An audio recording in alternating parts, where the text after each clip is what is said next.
foreign policy, stability in the Horn of Africa and the Great Lakes region is inseparable from our own national security, economic prospects, and development trajectory. Kenya, therefore, remains actively engaged in regional and continental efforts to prevent conflict escalation, strengthen governance, and build resilience in fragile and conflict-affected areas.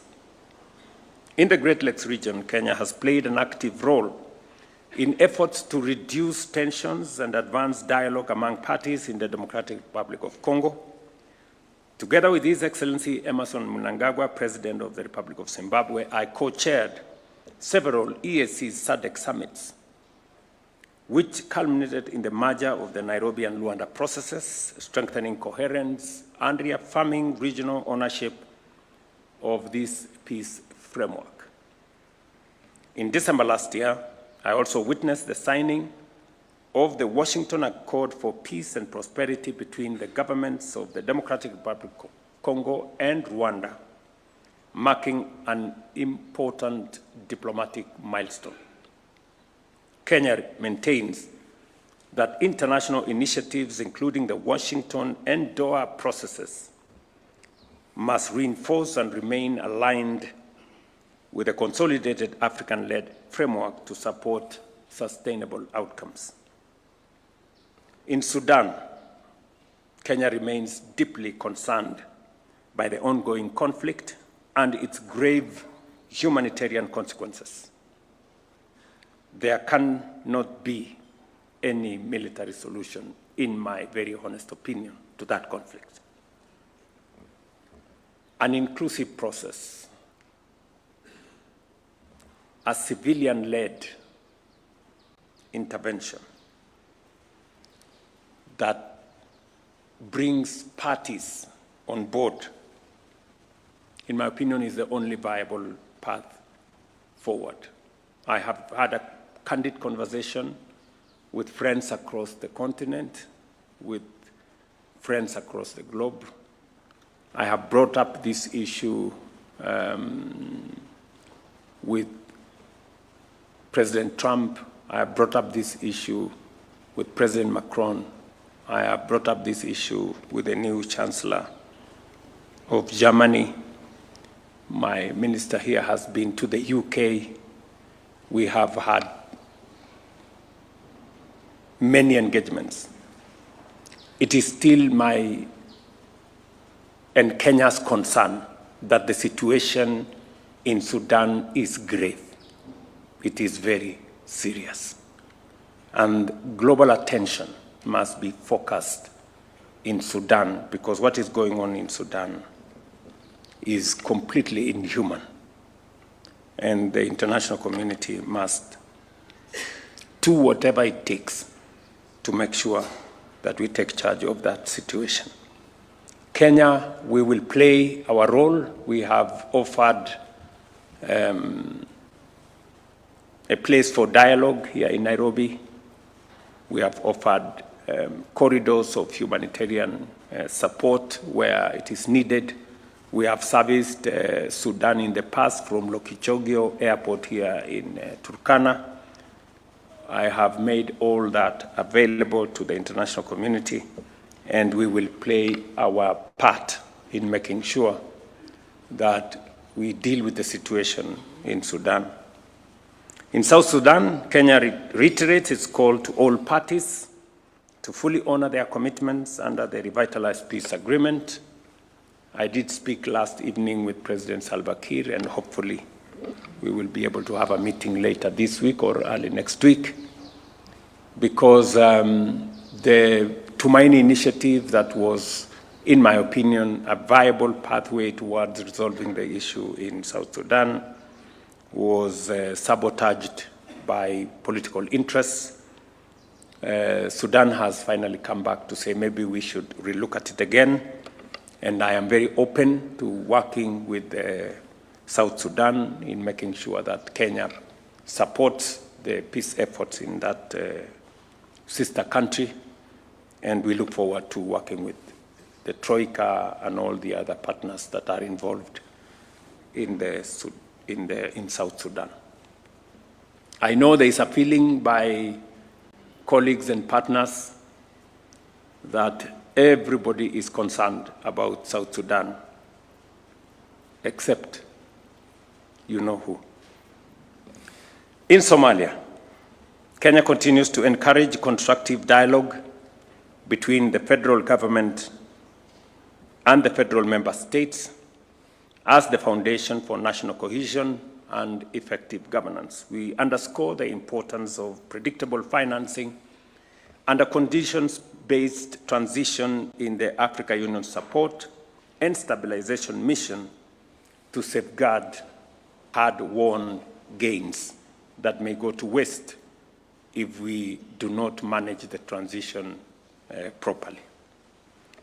Beyond our immediate region, Kenya continues to contribute responsibly to global peace and security as lead nation in the multinational security support mission in Haiti. We stand in solidarity with the Haitian people and their quest for the restoration of security, order, and the rule of law. We are now focused on a coordinated and orderly transition of that mission to the gang suppression force supported by adequate international financing, strengthened command structures, and a United Nations support office, measures essential to consolidate progress and prevent relapse into instability. A lot has been achieved, not as much as we would have wanted, but there is progress that had been achieved that needs to be safeguarded, and then whatever needs to be done should be done. In 2025, ladies and gentlemen, Kenya played an active and constructive role in global efforts to reform development financing, strengthen peace operations, and advance sustainable development in a manner that is inclusive, equitable, and responsive to contemporary realities.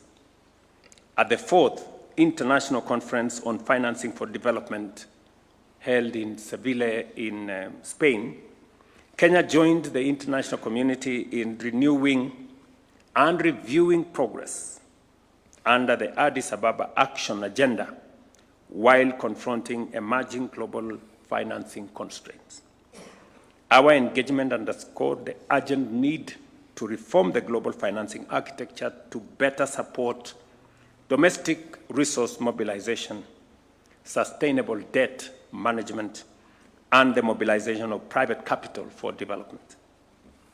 At the same time, Kenya's commitment to global environmental governance was demonstrated during the 7th session of the United Nations Environmental Assembly, held here in Nairobi, where Kenya called for the translation of global declarations, including the outcomes of COP30, into concrete action addressing climate change, biodiversity loss, and pollution in ways that are visible in people's lives and protective of future generations. Our leadership in environmental diplomacy also extends to ocean governance. The ratification of the agreement on the conservation and sustainable use of marine biological diversity of areas beyond national jurisdiction reaffirms our commitment to rules-based multilateralism, ocean sustainability, and the protection of global commons. In June 2026, Kenya will host the 11th Our Oceans Conference under the theme, Our Ocean, Our Heritage, Our Future. This gathering will mobilize global commitment on marine conservation, sustainable fisheries, and climate resilience while showcasing Africa's contribution to ocean action and the blue economy. Kenya's multilateral engagement also encompasses social development. At the World Summit for Social Development held in Doha, Qatar, we reaffirmed that poverty eradication, decent work, and social inclusion are inseparable from sustainable development. These principles continue to guide both our domestic policy and our international partnerships. Excellencies, ladies and gentlemen, Kenya remains a firm proponent of a rules-based international order. Amid growing global instability, we reaffirm our commitment to sovereignty and territorial integrity as enshrined in the Charter of the United Nations. As the UN marks its 80th anniversary, the world stands at a critical inflection point with multilateralism under increasing strain. It is our firm belief that a strong United Nations and a steadfast adherence to multilateral principles remains indispensable in addressing the complex and interconnected challenges of our time. We are proud to host the only United Nations headquarters in the Global South and remain committed to providing the political, security, and infrastructural support necessary to expand the UN presence in Kenya. Bangura knows that. She used to send me very long messages. We have this problem, you need to sort out. Now the messages are becoming shorter, but they are still coming.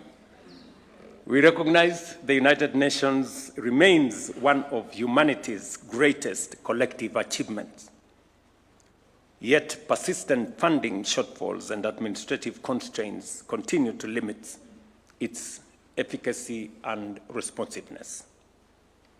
Kenya therefore supports renewed efforts to strengthen and adequately resource the UN system.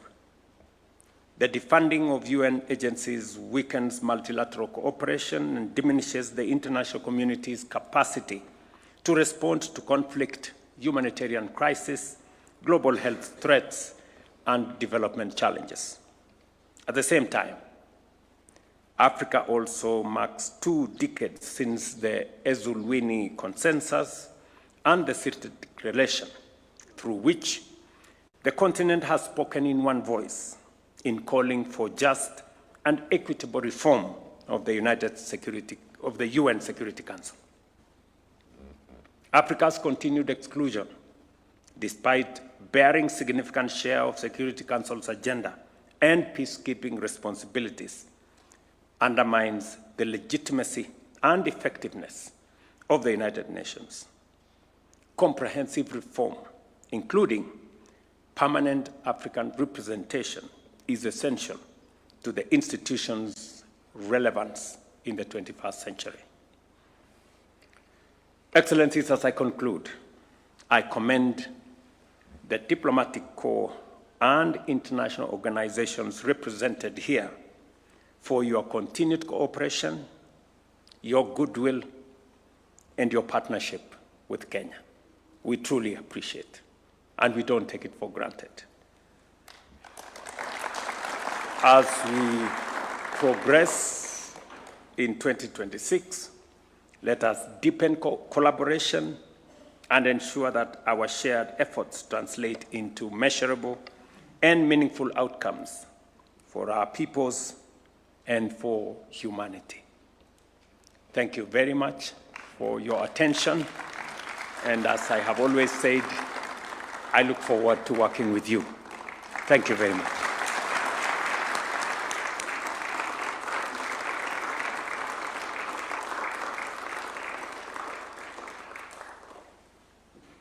I don't know, just hold on. Yeah, let's take our seats. I am not schooled in matters diplomacy.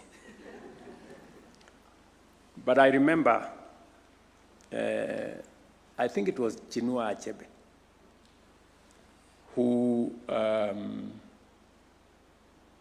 think there was a church somewhere, somebody was preaching in church.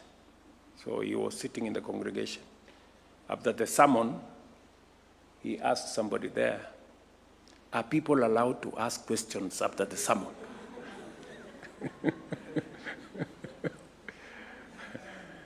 So I don't know whether in diplomacy, are people allowed to ask any clarifications if there is need for any? I don't know.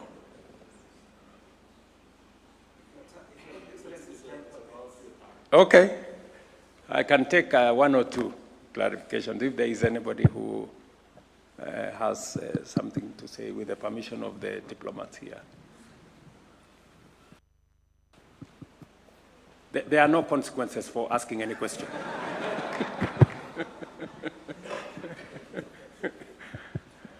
Okay. My good friend, and by the way, my good friend from Morocco, we did open also a diplomatic office in Morocco. We opened one in the last, we also opened one in Côte d'Ivoire. We opened one in Haiti. We've opened one in Denmark. We will now be sending somebody to Vatican, and I think we've also opened one in Guangzhou, is it? A consulate in Guangzhou. So, thank you, Mr. President. Ambassador. Thank you for your time. I will dare to ask Your Excellency about as a champion of institutional reform at the EU.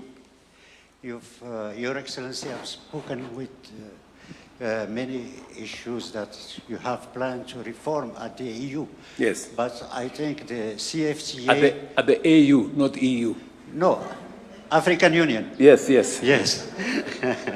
But there is one